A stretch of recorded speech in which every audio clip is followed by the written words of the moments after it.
there, my name is Amethyst with WTI, and this right here is baby Levi.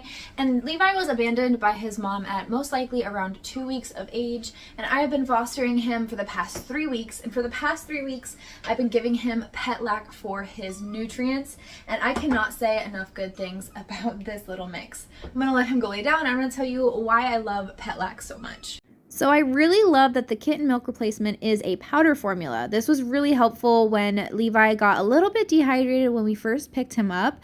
And so he actually needed an electrolyte water based off of what my vet said. So of course, when you're using a product like this, your kitten is going to be very young.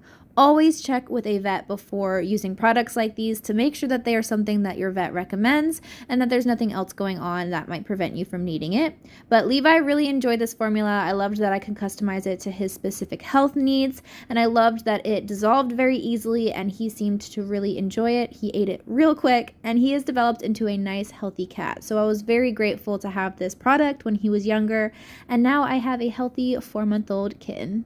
And talk to your vet, see if they recommend this, and then if they recommend it, then I strongly encourage you to check it out. So that is my point of view.